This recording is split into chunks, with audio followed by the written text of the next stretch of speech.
Nuestra conversación luminosa y hoy con Miguel Ángel Molinero, que es profesor titular de egiptología en la Universidad de La Laguna. Profesor, buenas tardes, ¿cómo está? Hola, buenas tardes.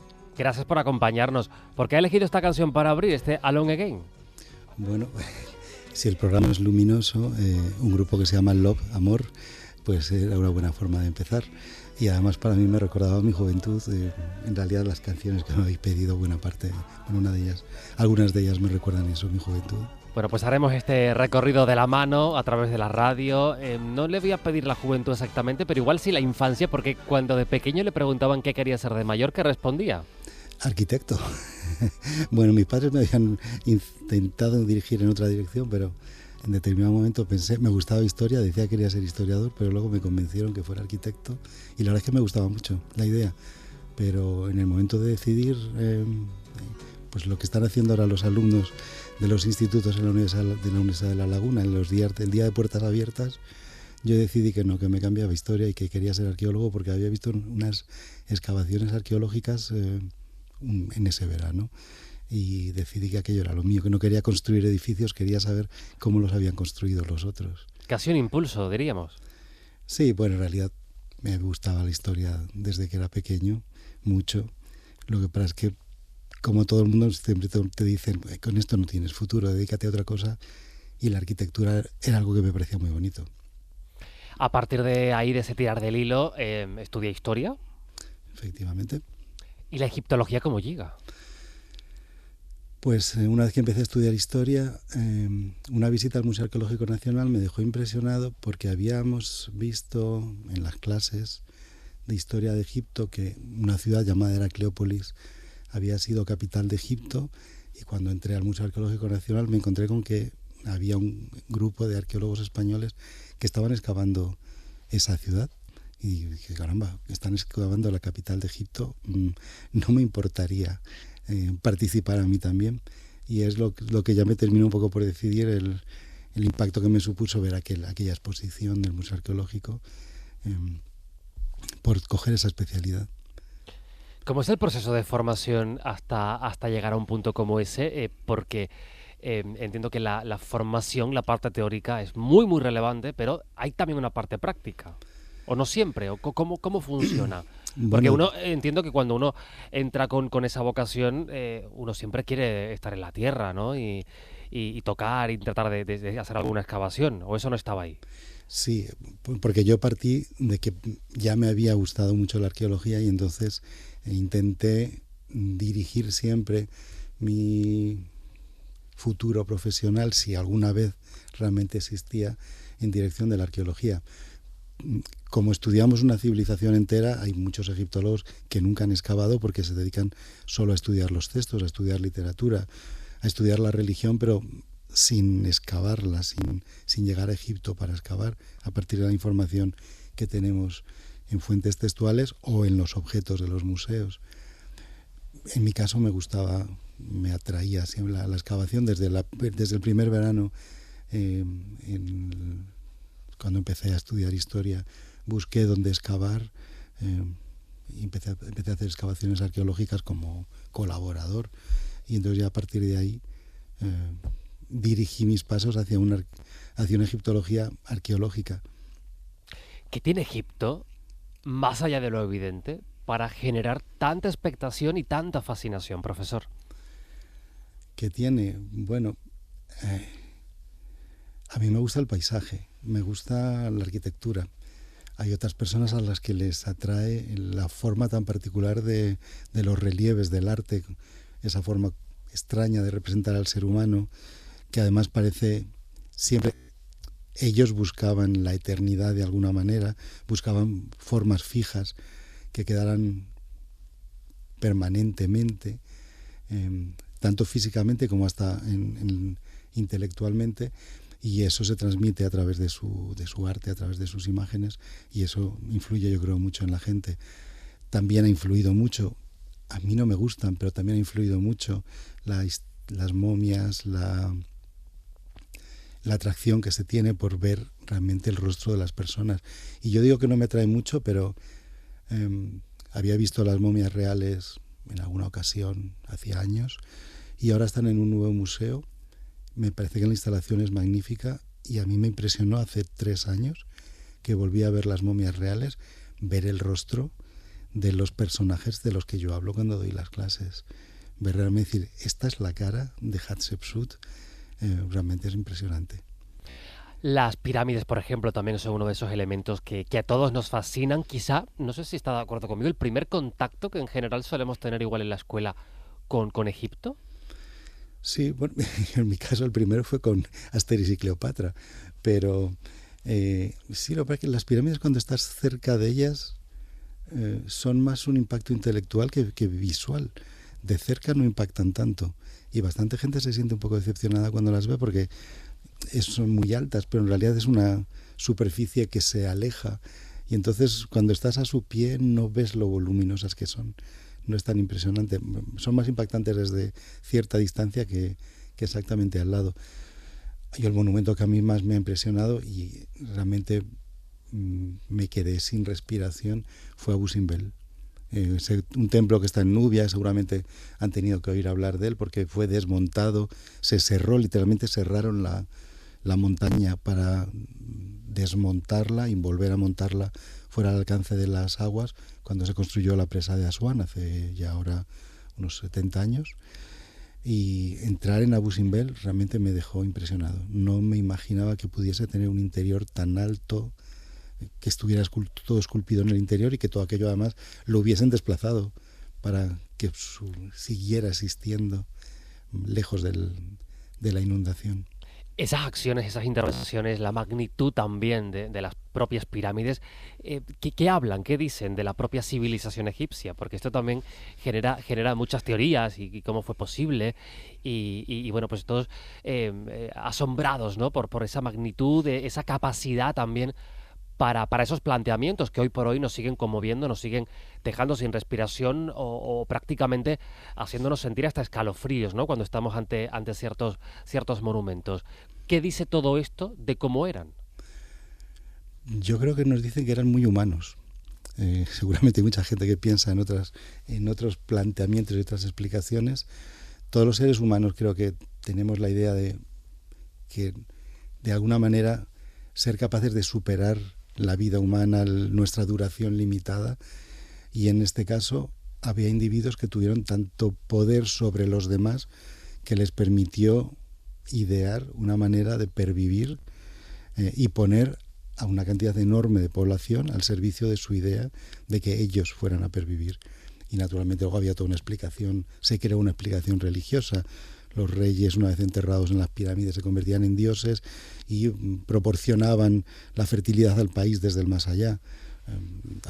Había que justificarlo de alguna manera. El Gran Museo Egipcio ha abierto sus puertas hace muy poquito, después de muchos años de espera, un enorme museo de más de 100.000 vestigios del antiguo Egipto, que viene a ser, si no me equivoco, profesor, corríjame si no, la mayor colección del mundo dedicada a una sola civilización. Esto es algo también, pues, acorde, ¿no?, a esos tamaños. Y ahí, no sé si ha podido visitarlo ya. No, lo he visto por fuera varias veces porque las oficinas del Servicio de Antigüedades, que es la institución que protege el patrimonio, están al lado. Cada año, desde hace... en febrero iniciaremos nuestra 12ª campaña arqueológica, la misión de la Universidad de La Laguna, y siempre tenemos que ir a firmar al lado, de manera que hemos ido viendo cómo se preparaba el terreno, el solar, y luego cómo se iba levantando. Incluso he llegado a entrar hasta la primera sala. Desde hace ya un par de años habían abierto y la gente ya hablaba de lo espectacular que era, pero yo me he reservado hasta que realmente estuviese todo abierto, y de hecho el 3 de febrero vamos a firmar el contrato de excavación con el Ministerio Egipcio y espero el 4 de febrero entrar a verlo. Pues ya nos lo contará. ¿Cuántas veces has estado en Egipto? Pues por si me lo preguntabais, he estado calculando en el tranvía Hombre, mientras precavido. bajaba. 30, deben de ser unas 30 veces. Wow. Y siempre se descubre algo. Bueno, claro, lo que pasa es que cada vez buscamos cosas un poco distintas a las que todo el mundo se imagina. La investigación ahora en los últimos artículos de la misión arqueológica de la Universidad de La Laguna pues directamente los que yo he trabajado, por no estar citando también, que también hay que hacerlo, la buena labor que hace todo el equipo, pero en los que yo concretamente he trabajado, hemos estado trabajando sobre las huellas dactilares. ¿Y qué nos informan las huellas dactilares sobre los artesanos? De manera que, claro, siempre hay algo que buscar. Lo que pasa es que nosotros no las ingeniamos. Se va afinando, ¿no? Para buscar cosas cada vez efectivamente no tan majestuosas, no tan visibles. Las huellas dactilares, mucha gente había dicho, ay, esta estatuita tiene unas huellas dactilares, pero a nosotros se nos ocurrió decir, pues venga, vamos a estudiarlas todas las que tengamos, a ver qué resultado nos dan. Profesor, ¿qué queda del antiguo Egipto en el Egipto actual? Queda mucho, quedan los egipcios, por mucho que haya habido, evidentemente, llegadas de poblaciones, pero el conjunto de la población, básicamente, desde el punto de vista genético, son herederos directos de los egipcios antiguos. Los egipcios cristianos siguen hablando la lengua del Egipto faraónico. Lo que pasa es que la lengua común de comunicación es el árabe, pero las misas, los textos religiosos de los cristianos egipcios están escritos en la lengua que es la derivada de la egipcia antigua, igual que nosotros con respecto al latín. De manera que se sigue hablando esa lengua y además están recuperándolo como una seña de identidad étnica, religiosa, cultural, los cristianos del país, de manera que ahora puedes pedirle a un cristiano que te hable, o te lea algo y entonces oyes escuchar el egipcio evolucionado, ya no es el mismo, pero podemos volver a escucharlo.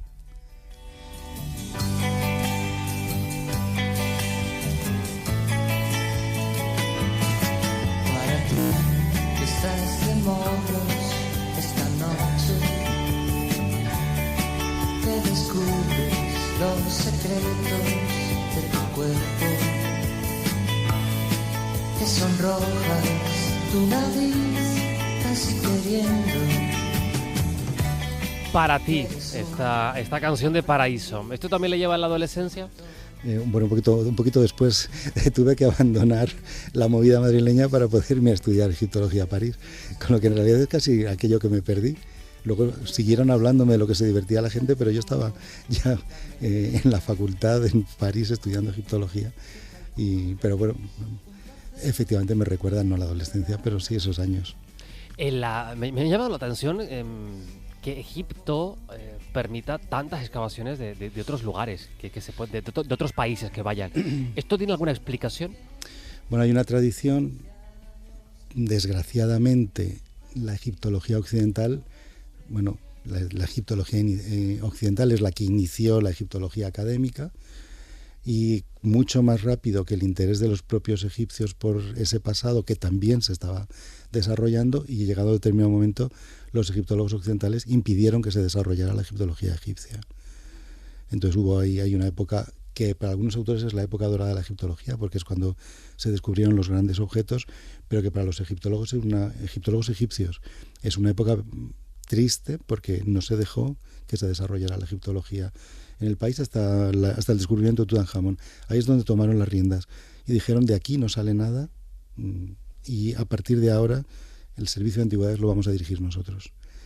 Y a partir de ahí ya se desarrolla la egiptología egipcia, pero había ya una tradición de estudio en numerosos países occidentales, cada vez más, y se permitió que se mantuviera, y efectivamente el término en esos primeros momentos fue que se permitió, y después ya surgió realmente una colaboración a partir de la década de 1960, cuando Egipto llamó a países occidentales para que colaboraran para excavar los templos y los yacimientos que iban a quedar inundados por la presa de Asuán, que son 500 kilómetros de agua que iban a cubrir una buena parte del país y una buena parte del pasado del país. Y a partir de ahí ya sí que se inicia una situación mucho más equilibrada, en la que los occidentales trabajamos en colaboración con egiptólogos egipcios, y no es ya esa perspectiva de comienzos del siglo XX. Hay mucho debate también en la actualidad sobre la repatriación de objetos y de tesoros de museos. Aquí en Canarias también, con el Guanche, por ejemplo, que está en Madrid. Eso también está presente en Egipto. ¿Ha habido expolios o movimientos que se reclamen desde Egipto? Sí, lo que pasa es que hay una idea un poco equivocada es verdad que en aquellos años la egiptología en Egipto la dirigían occidentales y habían hecho una legislación un poco a su favor, pero también tenía su sentido y se permitía que cuando un equipo excavaba, la institución, universidad, museo que lo financiara, tuviera una parte de los objetos que se habían descubierto. Y eso es lo que compone la base fundamentalmente de las colecciones, el museo del British Museum, del Louvre, todas esas colecciones, Berlín, normalmente han salido en excavaciones regulares y con permiso de las autoridades egipcias, y el reparto de piezas formaba parte de la costumbre y de la práctica en ese momento. Pero hay algunas piezas, y el busto de Nefertiti es el ejemplo más paradigmático, se ocultaron, que habían aparecido, y entonces esas sí que son las que son reclamadas, y entendemos que son reclamadas con justicia. O no tenemos ninguna duda que el busto de Nefertiti no se presentó, no salió de manera legal, con lo que efectivamente lo lógico sería que volviera. Profesor, antes hablaba de ese egipcio que hablaban en el antiguo Egipto. ¿Usted habla? ¿Usted conoce? ¿Usted controla? ¿Usted lee? Sí, leer, sí. No hablamos. Ya nadie, es decir, los cristianos egipcios sí que hablan esa lengua derivada. Los egiptólogos leemos la lengua egipcia, claro. Bueno, los egiptólogos que, en mi caso, yo quería trabajar en arqueología, pero la tradición académica era que primero te formases en lengua.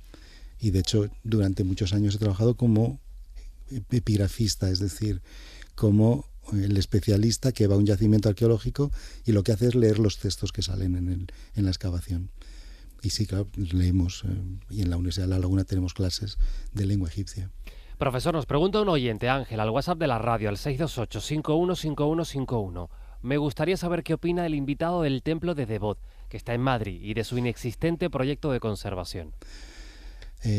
Pues opino bastante, porque la Universidad de La Laguna es corresponsable académica de la investigación del templo de Debod.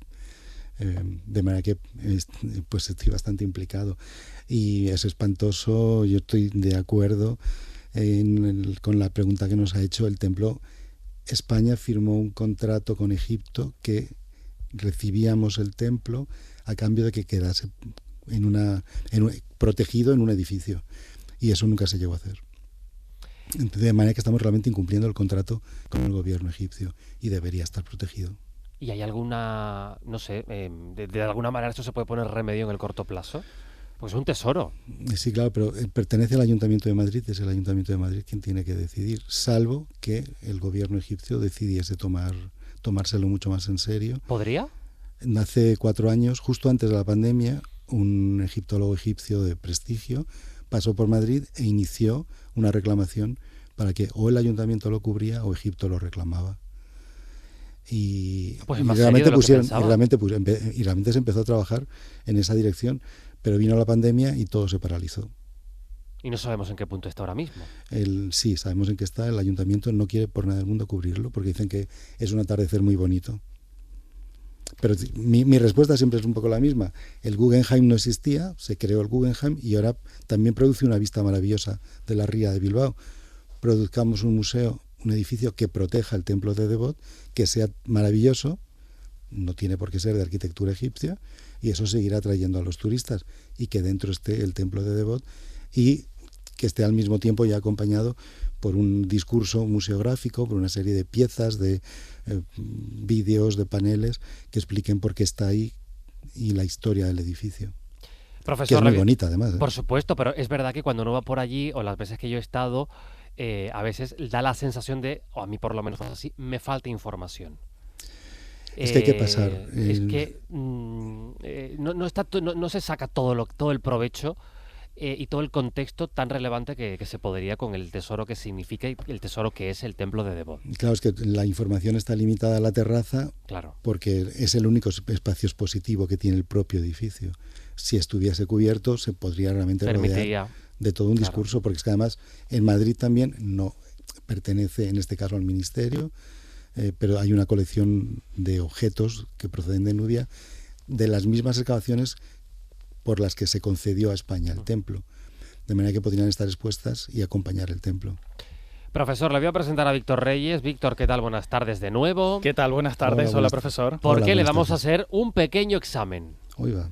Sí, son preguntas rapiditas, es un test al que sometemos a nuestros invitados, a nuestras personas luminosas. Y nada, voy a ser bastante directo, profesor. Si tuviera que describirse en una sola palabra, ¿cuál sería? Ay, ni idea.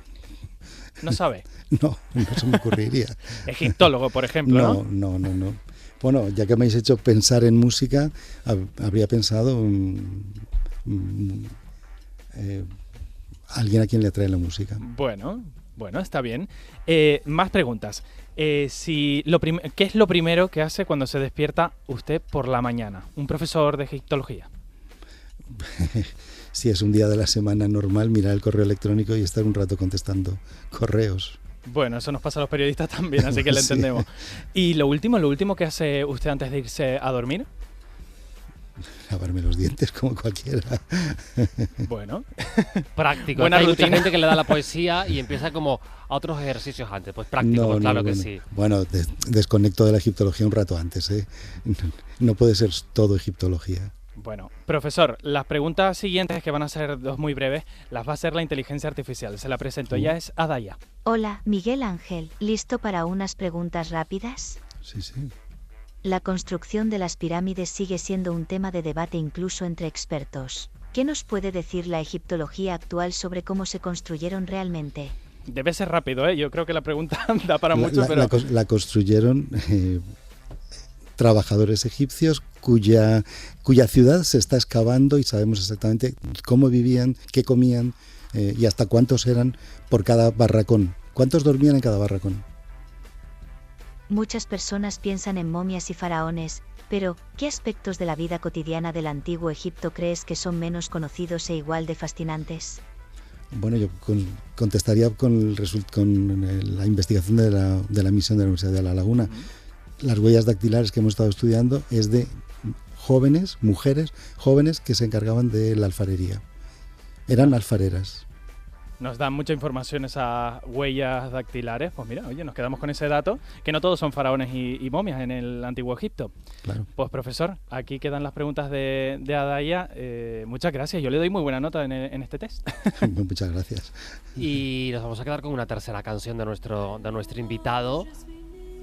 Baptisée de rosée, je me suis épanouie, heureuse et amoureuse, au rayon du soleil. ¿Esta qué época de su vida lo lleva, profesor? Bueno, esto ya sí que es Egipto y es un Egipto además moderno. Es una canción francesa de los años 60, o sea que ahí seguimos en la infancia y la adolescencia, pero vista a través de una cantante egipcia occidental que vive en el Cairo. Profesor, ya nos contará cuando vuelva a Egipto en febrero, firme con el Ministerio de Antigüedades de Egipto y visite ese gran museo. Nos contará ya después para ver si nos animamos a una visita, que desde luego merece la pena. Sí, sin duda. ¿Hay expectativas altas entonces? Muchísimas. A ver si no defrauda, no creo, ¿no? Bueno, los objetos parece que son maravillosos. Bueno, pues merece la pena, ya nos contará. Le tomamos la palabra para que vuelva por aquí y nos cuente. Profesor, gracias por acompañarnos. Nuestro invitado, nuestra persona luminosa, Miguel Ángel Molinero, profesor titular de Egiptología de la Universidad de La Laguna. Profesor, gracias. Muchas gracias a vosotros. Son las 4:30 de la tarde. Je